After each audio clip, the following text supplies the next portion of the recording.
Hello, welcome to my channel. This is Wisteria in the Garden. I'm Wisteria. It is October 1st, 2022, and it is nearly midnight. And you have just enough time to find my home and sit with me to have a little haunted tea. Won't you join us?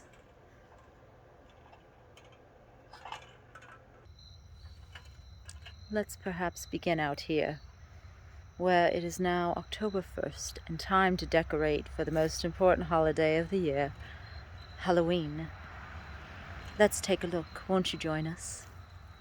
Of course, the most important decoration is your wreath.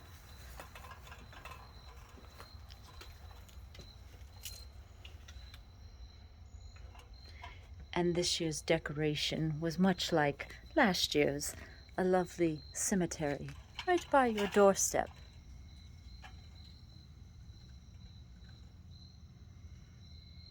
Always a welcoming sight.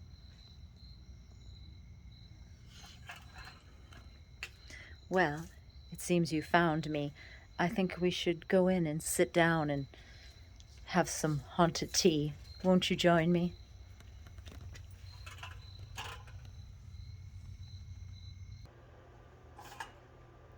Ah, you found me. Welcome. Welcome to my humble abode. Well, you've seen my decorations, and I thought we might sit here and have a discussion, a little chat. A little bit about me. I currently live in Savannah. I love mystery, the macabre, Disney, Tim Burton, wearing black, a little bit of fashion sense, artwork, masterpiece, travel, a little bit of everything that you might like as well. So one thing I thought would always be a nice little storyline is we have a little haunted tea. And well, of course, I would like to remind you all, this is one of my first episodes. I'm still new and trying things out, so be kind.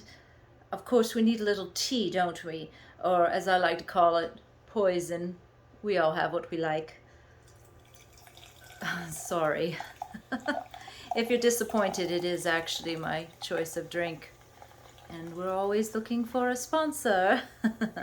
I've been a fan of Coca-Cola for a good bit, so cheers. Oh, don't you like my poison cup and my little saucer?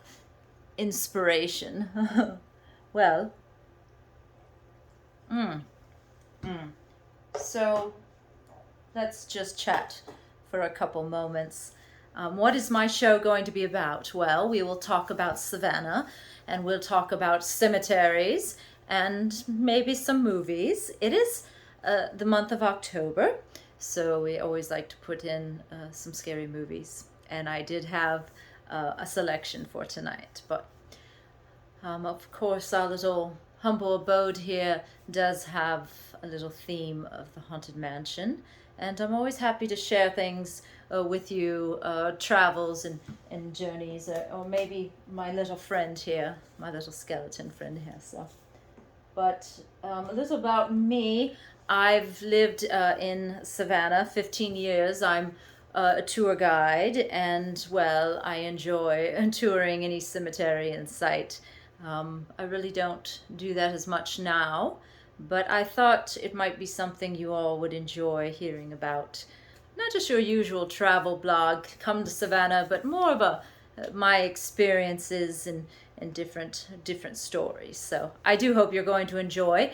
Please subscribe, please like, please follow, and make sure you ding that little bell. Otherwise, you won't get episode number 2.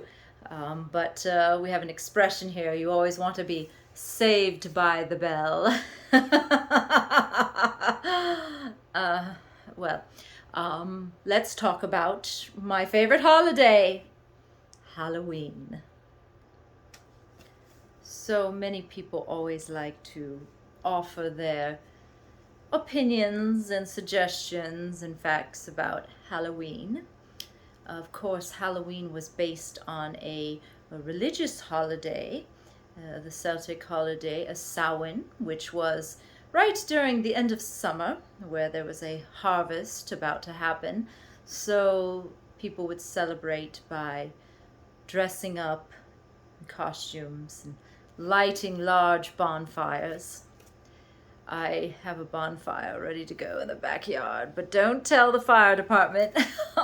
And costumes, well, don't be ridiculous. I look like this every day. In fact, when I wake up and roll out of bed, this is how I look. You don't believe me, do you? That's okay.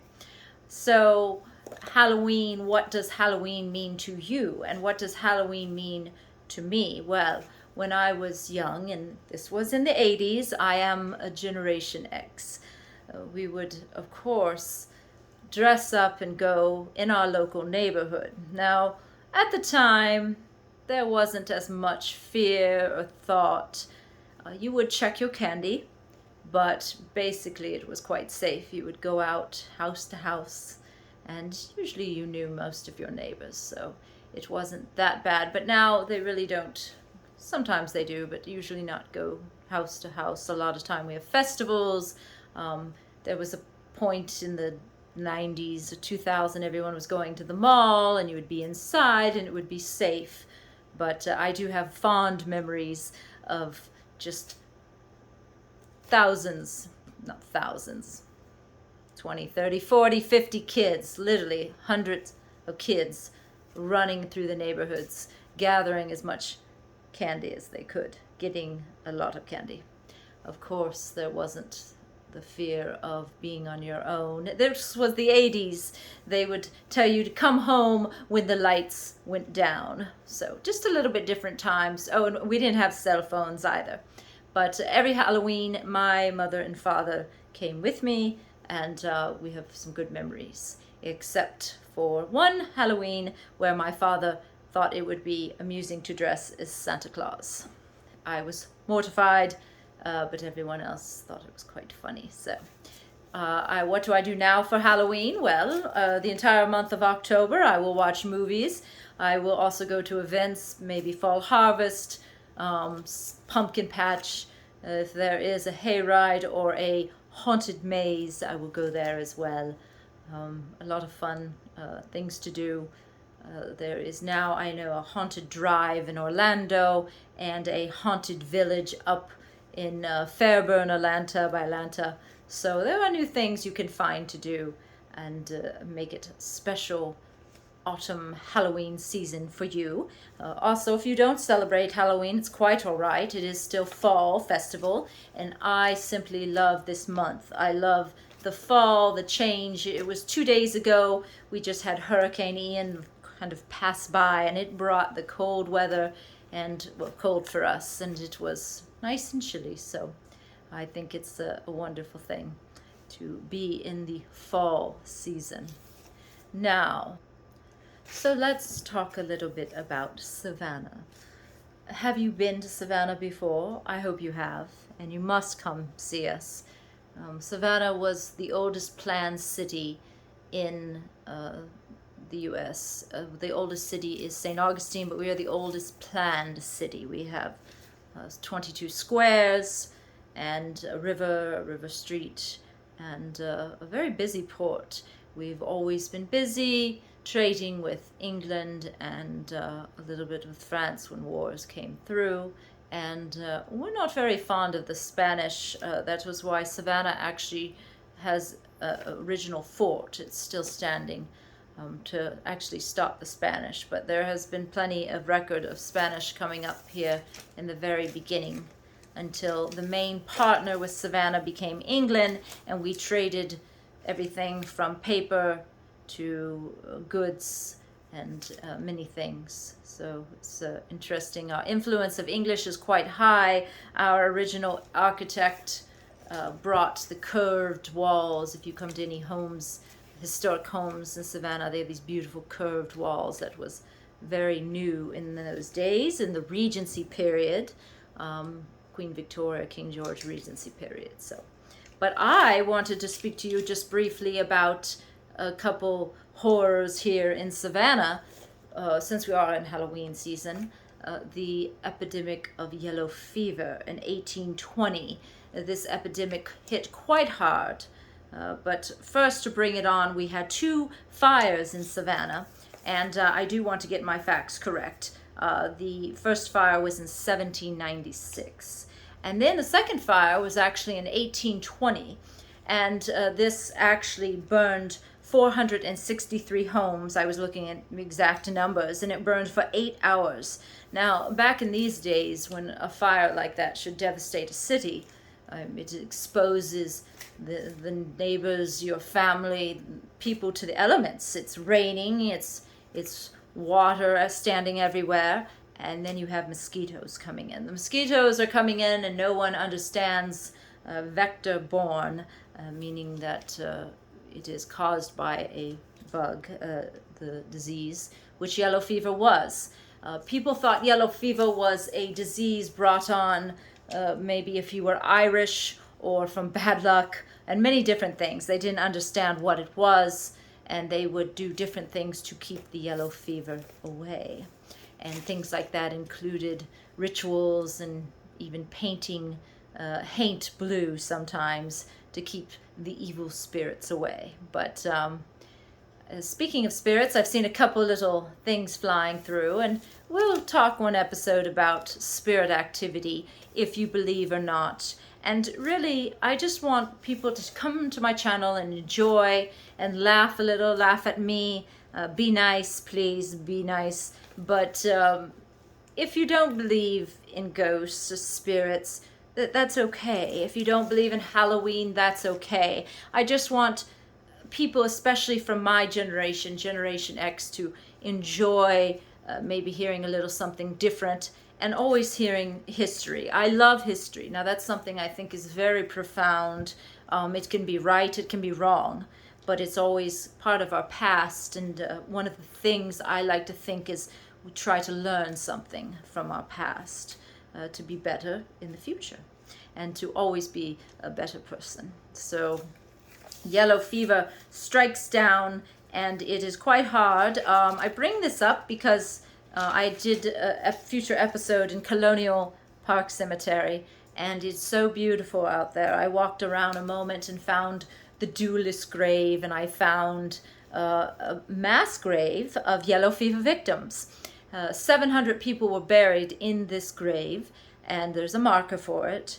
And it's just fascinating to think that these people died, and well, they thought this would be suitable for them.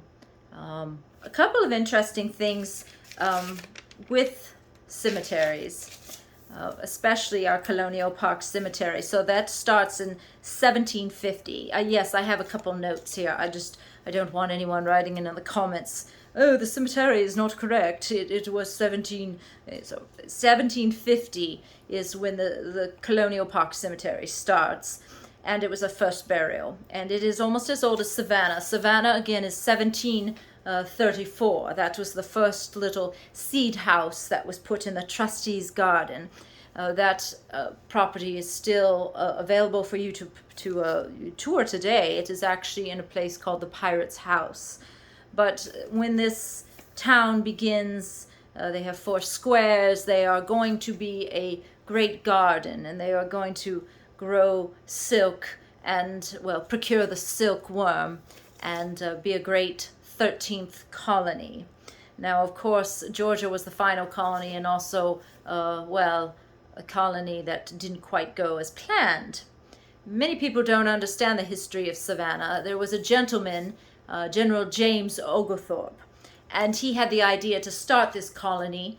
He offered to the king to just simply bring people who were in a debtor's prison, people who owed money, and they would come with him to this new little colony, and they would start the area and create a great garden, procure silk, and create trade and make a lot of money. Great idea. Didn't quite work because, well, the debtors he brought with them were not farmers. They were of different trades. I'm not sure exactly what, but when they come here, they are stricken with fatigue, fever, many things, and the colony was not quite as successful as desired, but it wasn't his fault. He tried his best. But this cemetery, we'll talk more on other things with that. But let's talk about the cemetery for a brief moment.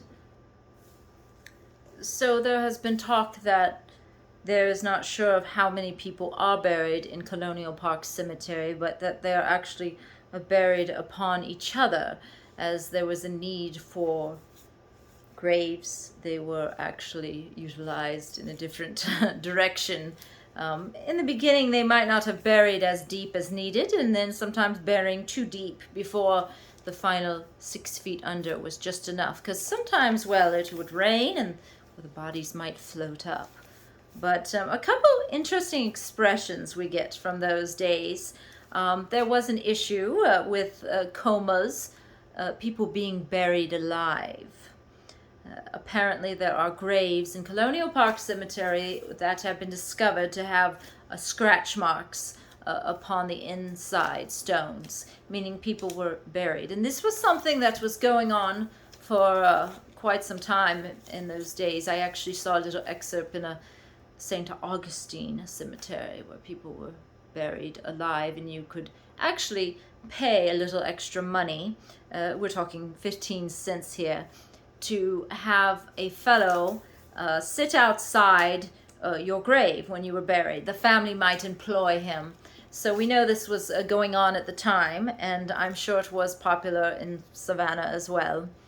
So imagine it's midnight and you hire this gentleman to sit beside your loved one's grave. He'll do this for a week or two or maybe even a month.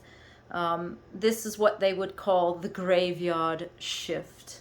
How interesting, that's what we get from that. They would take a little string and tie it around your finger and run the string above from your coffin to above ground and attach it to a little bell. Now, this little bell was there for you if you woke up in that grave, and you might start pulling on that string. The bell would ring, and this gentleman who had been waiting to hear this bell would start digging you out, and then you would be saved by the bell. So another expression we get. And there's also one other one thrown in there too if you happen to be a dead ringer.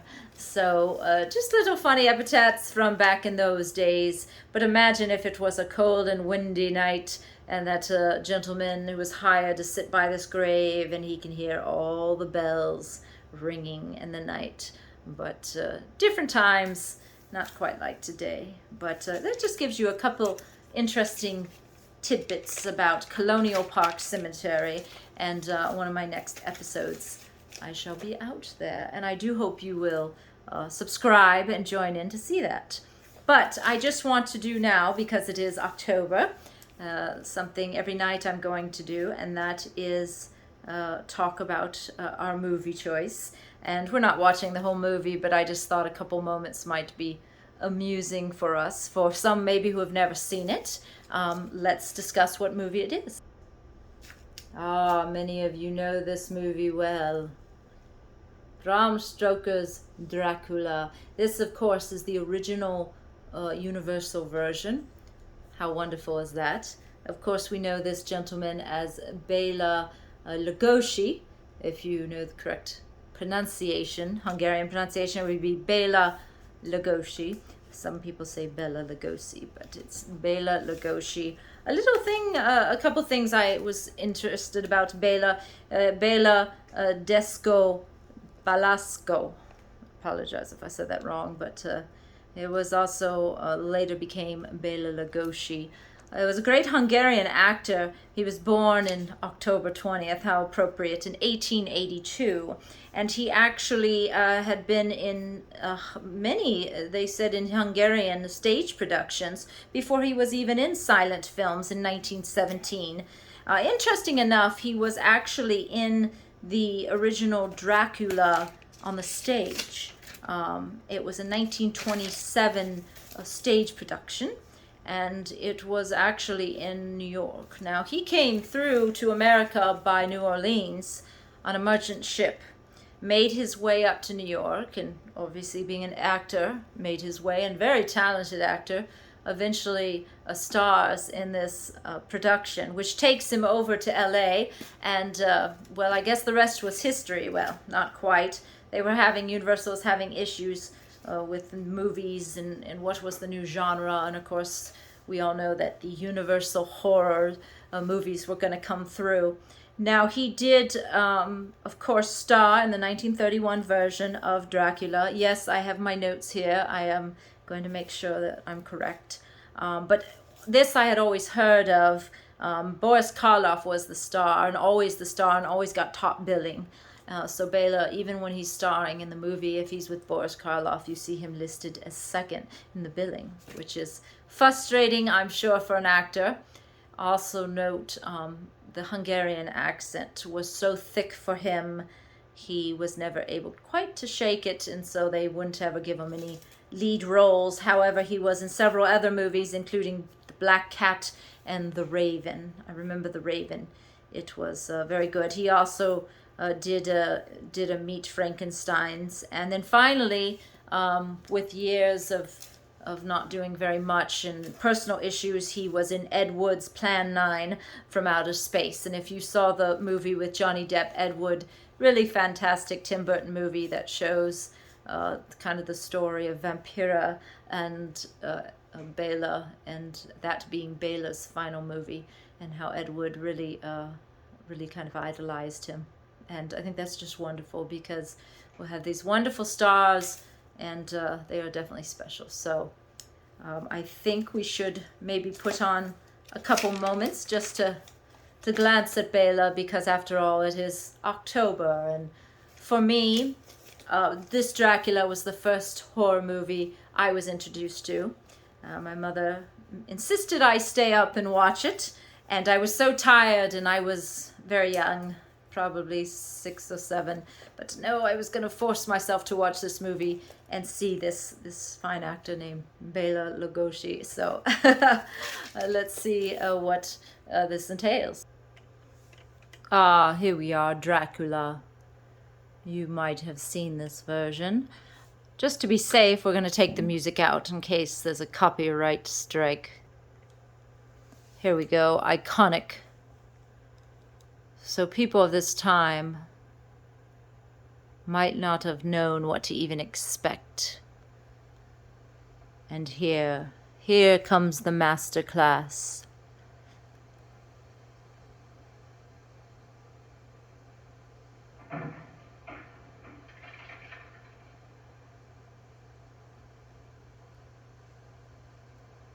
It's how I look when I come out of bed in the morning. Just kidding.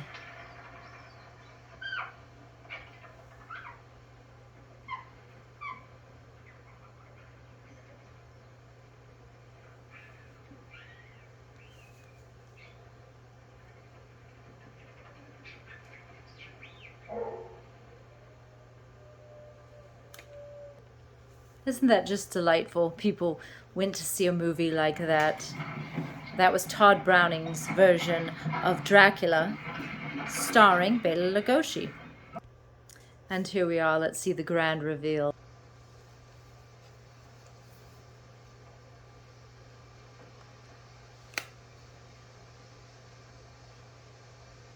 I am Dracula. Well, I hope you've enjoyed this first episode as much as I have, and I can't wait to come back and see you all again and talk more about Savannah and our next movie. So if you'll join me October 2nd, we will, I think, discuss some more. And don't forget, happy haunting. Oh, it's a very good poison indeed.